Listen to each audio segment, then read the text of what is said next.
తిరుపతి జిల్లా చంద్రగిరి కోటలో 11వ యోగా అంతర్జాతీయ దినోత్సవం సందర్భంగా యోగా వేడుకలు నిర్వహించారు. ఈ కార్యక్రమంలో MLA Pulivarthi Nani, collector Venkateshwar, TUDA chairman dollars Divakar Reddy పాల్గొన్నారు.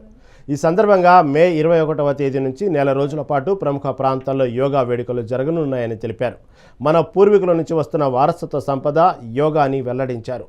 అనంతరం ప్రతి ఒక్కరి జీవితంలో యోగా నిత్యాకృతం కావాలని పేర్కొన్నారు. మంత్రి గారు పిలుపు మేరకు గౌరవ ముఖ్యమంత్రి గారు మనకి ఈ యోగా ఇంటర్నేషనల్ యోగా దినోత్సవాన్ని పురస్కరించుకొని జూన్ 21 తారీఖున మన రాష్ట్రం అంతటా కూడా యోగాంధ్రలో క్యాంపెయిన్లో భాగంగా తిరుపతి జిల్లాలో ఈరోజు మనం చంద్రగిరి కోటలో ఈ యోగా కార్యక్రమం నిర్వహించుకోవడం జరిగింది.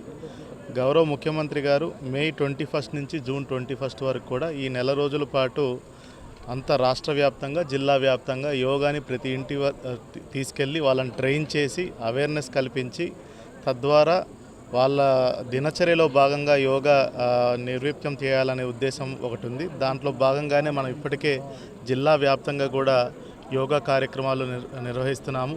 సచివాలయం పరిధిలో, వార్డు పరిధిలో కూడా చాలామందికి మనము యోగా ట్రైన్ చేస్తున్నాము. ప్రతి ఒక్క పౌరుడికి ఆరోగ్యం ముఖ్యం.